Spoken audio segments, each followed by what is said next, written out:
Bom dia, pessoal. Marcel Devides, autor de vários livros, na verdade 5 publicados, tenho 8 escritos já prontos, são 3 romances. O primeiro romance deve sair no ano que vem, 2025. Dicas de leitura, os grandes clássicos da leitura comentados aqui. Estou falando um por um até chegarmos aos 50 livros, às 50 resenhas publicadas aqui, que antes eu já as havia publicado em um jornal local, graças à parceria com o editor do jornal.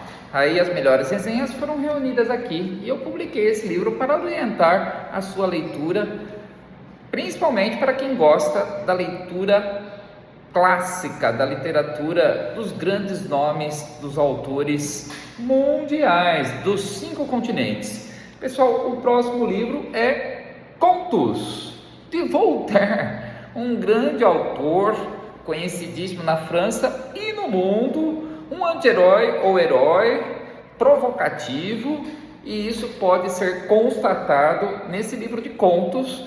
Adorava uma confusão, mas tudo que ele diz, suas filosofias, na maioria das vezes fazem muito sentido.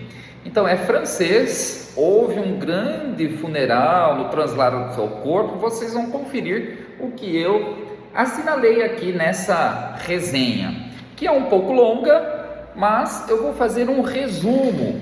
Então, Contos de Voltaire, nascido em 1694, François-Marie Arouet, cujo nome Voltaire foi adotado pelo próprio autor durante sua primeira prisão na Bastilha, onde eram levados os desafetos do monarca.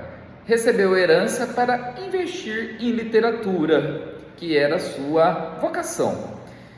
Conhecido por sua língua ferina, foi perseguido, deportado, lutou por justiça, testemunhou o advento do iluminismo durante seu exílio e conviveu com nobres e filósofos de estirpe como Diderot e Leibniz. Os 11 contos reunidos nessa edição, que eu tenho na minha estante da coleção Obras Primas, mais uma das obras publicadas nessa série. Eu tenho quase todos, perdi alguns, outros eu deixei de comprar, então a série ficou incompleta, mas muitos desses livros, quase todos eu já li e incluí aqui nessa resenha. Então, os 11 contos reunidos nessa edição demonstram toda a preciosidade de sua obra, ilustrada pelos ensinamentos adquiridos ao longo de sua estada terrena. Voltaire inaugurou uma modalidade literária chamada contos filosóficos. E nessa brilhante seleção, entre as histórias, há muitos elementos em comum. Por exemplo, a presença de um conselheiro, a busca pelo amor, a frase "tudo está o melhor possível", discussões filosóficas como a distinção entre bem e mal ou a origem do homem, corrupção, religião, destino, humor, exagero e ficção. Bastante completa, variados assuntos são abordados nessa obra, que porém retrata o mundo real, a exemplo do primeiro conto, Zadig. Vamos falar sobre Zadig, o primeiro conto. E ele tem também uma dose de crítica social e bom humor, viu? Como o autor deixa claro aqui nessa obra. Zadig, de boa reputação, torna-se ministro e serve ao rei Moabdar. A rainha Astarteia, deleitada com a sabedoria de Zadig, esmera-se em elogios ao fiel criado, o suficiente após despertarem as desconfianças do rei, para que este se arremessasse em ciúmes e perseguisse o seu servo e a rainha. Entre guerras e reviravoltas, são proferidos em meio à história os ensinamentos de Zoroastro, como o amor próprio é um balão inflado de vento, de onde saem tempestades quando recebe uma alfinetada. Essa é uma das frases, uma das máximas de Zoroastro, que é um dos mestres, gurus de Zadig. Não menos interessante, e isso se repete ao longo da história, viu? Vocês podem conferir o paradeiro de Zadig depois que ele sofre com os ciúmes do rei, do monarca. Então, há outra história, um outro conto, que é o próximo, não menos interessante, é o segundo conto, O Mundo Como Está na Visão de Babuk, em que o protagonista, após missão do anjo Ituriel, deveria decidir se Persépolis seria destruída após suas entrevistas junto aos habitantes da região. Tem um livro de Paulo Coelho com a mesma temática, se eu não me engano, O Demônio e a Senhorita Prim, e é um livro fabuloso, fantástico, me lembrou muito depois que eu li esse conto. Então ele faz uma entrevista, Persépolis deve ser preservada ou não? O que vocês acham? Perguntou a todos os habitantes da cidade. À medida que vai encontrando motivos para destruir a cidade, diante das injustiças praticadas, e respectivamente encontrar boas razões, na verdade aqui simultaneamente, encontrar boas razões que o fazem inclinar-se pela preservação do local, apaixona-se enfim por Teone e sua conclusão tende a ser tomada. Confiram a conclusão: o amor fez com que caísse por terra toda a sua pesquisa, e aí basta você conferir, o leitor, qual a decisão que foi tomada, se preservou Persépolis ou não. O conto Cândido ou Otimismo é hilário, pessoal, gostei muito desse conto também.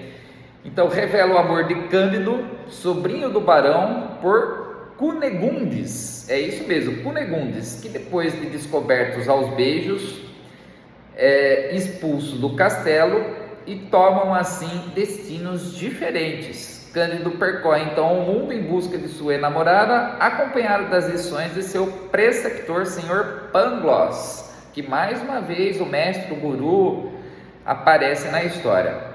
Entre desventuras e máximas, por exemplo, de um velho, após Cândido ser indagado sobre o nome da vítima, estrangulada em Constantinopla. Não, na verdade não foi Cândido.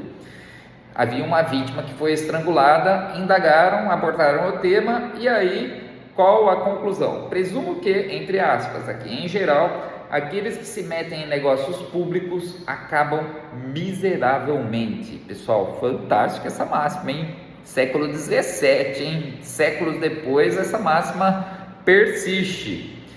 Por fim, destaco o conto O Ingênuo. Então, dos 11 contos, eu fiz alguns destaques apenas.